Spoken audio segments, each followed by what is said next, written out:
My name is Josh Karminski, and God healed me of depression and suicidal thoughts and just a lot of pain and hurt in my life.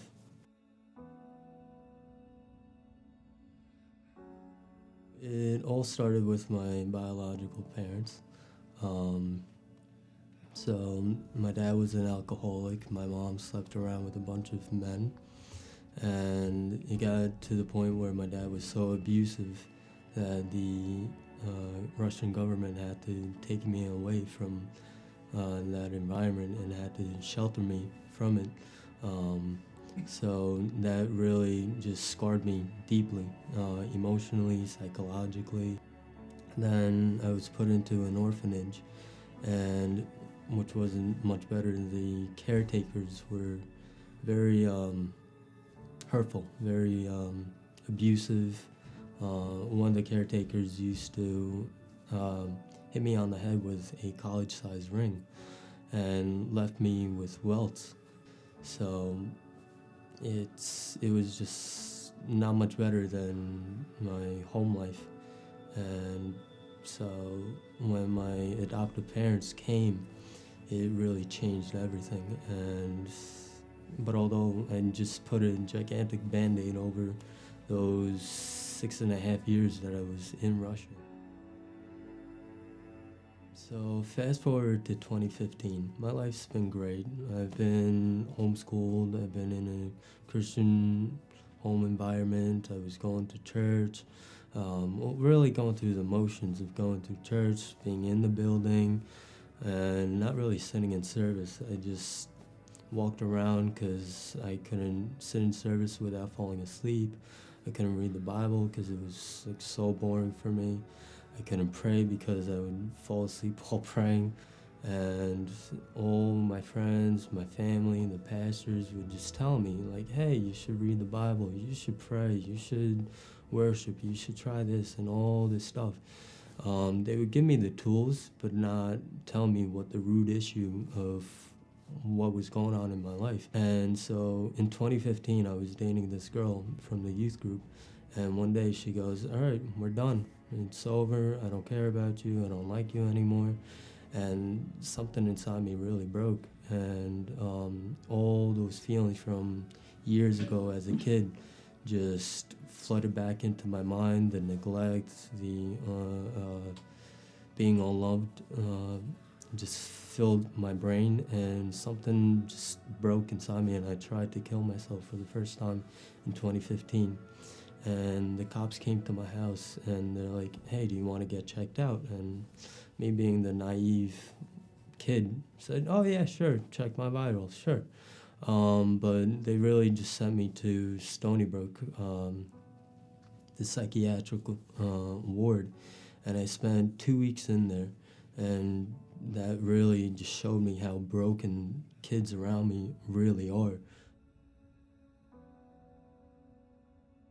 Senior year hit, and it was a month or two before I graduated. And I was hanging out with a friend of mine that had graduated a year or two before me. And we started drinking, and we were at his house. And I just remember just drinking, and I couldn't get enough of it because I was really trying to just suppress all those feelings and all those memories. And I was still suicidal, I was depressed, I was just in a really bad place. I started going to True North, but then I had stopped because I really wasn't getting anything from there. And I started going to parties. I started drinking a lot more. I started smoking weed, and just let all this garbage in. January comes around, 2019, and for 2 weeks in January, I was contemplating and killing myself. It was no longer just words, it was turning into actions. I drank a whole liter of Jack Daniels within an hour and a half. And I called Eric. I was like, Eric, my life's not worth it. I'm not gonna live it anymore. And at this time, I'm just cursing out everyone that had ever come into my life to speak life and truth into me and tell me that my life is worth it. And I remember seeing myself in a cage, and around that cage were just walls with barbed wire and machine guns, and any time someone would ever come into my life to speak life into me, I would just gun them down right away. I would like tear them apart and tell them, you don't know anything about me, you don't care about me, you don't love me, you don't hang out with me, so why should you say anything to me? In that cage was me with 3 chains. 2 of them were on my wrists and 1 around my neck. And in that cage, it was soundproof, so no matter how many times I would try and scream out what was going on mentally up in here, it just wouldn't come out because I would hear what people would say to me, but I just couldn't say what was actually going on because I'd be so ashamed, so afraid of what they would say or how they look at me.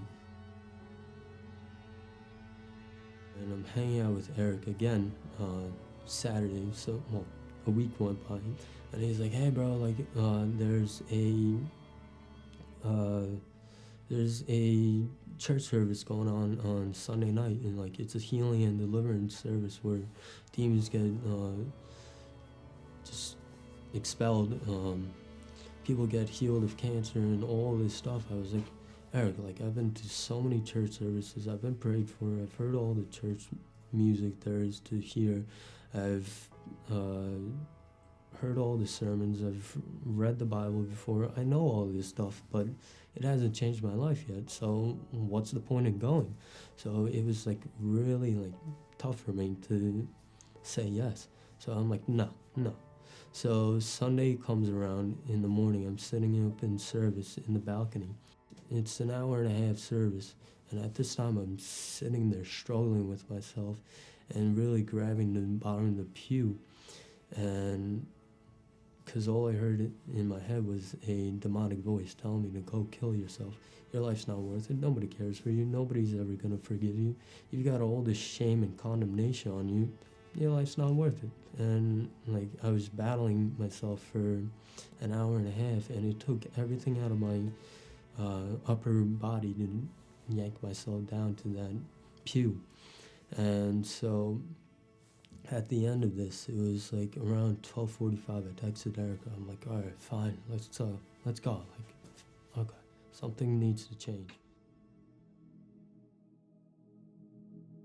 I went from SUD to Revelation Church in Spittown, and so that night I was really focusing on what Pastor Cam was saying, and it goes, give me a line of 5 people at a time that need to get prayed over, that need to get healed and delivered of whatever. And at this point, Eric taps me on my knee. He goes, hey, like whenever you're ready, let's go. Let's get prayed over. And in my spirit, I was so desperate. I was so broken. Like I had no spiritual energy or internal energy anymore to crawl, to lift up a finger or anything. And so I was like, all right, fine.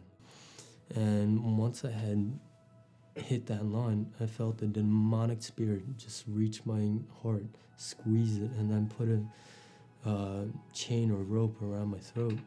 And it tugged so hard, and I was physically standing there in that line. I was grabbing out my own clothes, looking down. I was like, I can't take this thing off. And so I was like, all right, cool. Like, I guess I'm going to choke to death on this line. I'm waiting for these people to get prayed over. And so it's finally my turn. I'm still grabbing, and Pastor Cam just puts his hands around my neck. I don't know how he knew, I don't know. But once he did, this thing just fell off. The tightness isn't there anymore. And he started praying, and he's like, I don't know who he is, I don't know where he's from, I don't know what he's gone through, but I'm feeling the Holy Spirit inside of him. I was like, okay, like, this guy's nuts. I'm not walking with God right now. And I was like, this guy doesn't know what he's talking about. And then he goes, this kid had to humble himself. I was like, okay, like, yeah, I did have to humble myself. I didn't want to come here, but I am here. And so I started praying. The thoughts I was thinking were the words that were coming out. I was like, all right. So I just broke down in tears.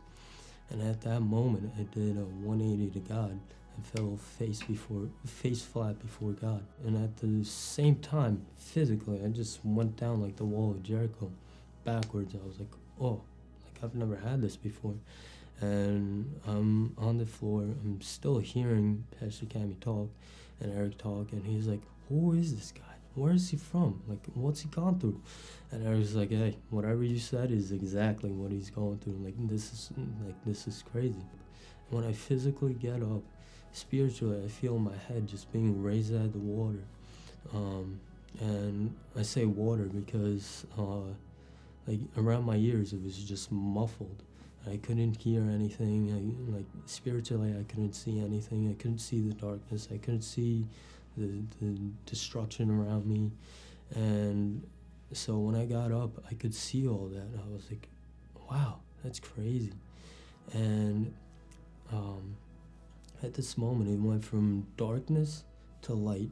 And it went from having my body with 2 crutches, trying to walk through life with 2 crutches, with no legs, with, 2 broken legs and a malnourished body, was just trying to muscle through life, and I couldn't do it by myself. From that to a brand new body, and it went from that tiny little cage with walls around it to green pastures, to a slow stream, to sand, a pathway of sand, and footprints in my life. I was like, is that God's footprints? Like, because my foot's not that big. There's no shadows anywhere. I was like, wow, just pure light, blue skies, sand, a pathway of just footprints. I was like, wow, this is crazy. And at the same time, I'm seeing this big guy just carry me. Like, I'm 154 pounds, and I'm 20 years old. And I'm just seeing him just cradle me like a 2-year-old. I was like, oh, well, I really don't want to see myself as a baby right now, but I guess I am a baby right now, spiritually. And I was like, wow, that's crazy. This is awesome. Sunday night, I had come home and I told my parents everything. They're like, wow, that's awesome. That's amazing. It's only by the grace of God that this happened.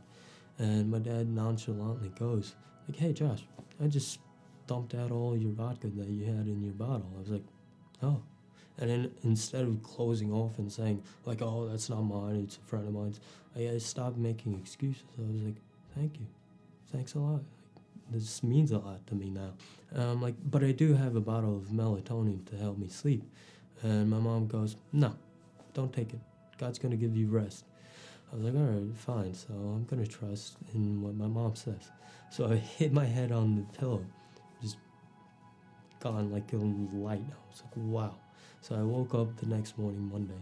I was like, wow, I feel so refreshed. So this is my first time in like 4 or 5 years that I really slept well, because I'd sleep maybe 2, 3, 4 hours a night and wake up so angry, so annoyed that I didn't sleep anymore. I got up, I started praying. I was like, oh, I can actually pray now. Like, I'm not falling asleep. Like, just an energy, a surge of love and joy that just filled my heart and my mind. And so the suicidal thoughts were gone, the depression was gone, all the darkness was gone, just the burden lifted off of me. I was like, oh, like, this feels awesome. I can breathe now. So I started praying, started reading the Bible, and I started worshiping. I can't get enough of those 3 things. And the picture that comes into my mind is a bowl, and inside that bowl is just a constant flow of water, just coming and filling this bowl, and that bowl being my life, and the water being God, just ever present in my life. And I was like, oh wow, this is awesome. Like, this is crazy.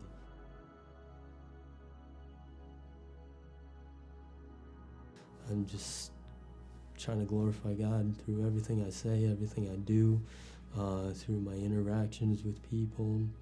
And I'm going on to DTS in June for backpacking, to really get away from my phone, from everything that's familiar, and I'm just so excited for what God's gonna do in my life. Honestly, what I would tell anyone that was in my position, I would tell them, I'm not gonna say read your Bible or pray or any of that stuff, because it really didn't help me. What I would say is, like, if you really, really are in that place of really surrendering and humbling yourself, like, go get prayed over. Come to Revelation Church on Sunday night. It's a healing and deliverance service. My life went from dark to light, from death to life, and I'm a brand new person now.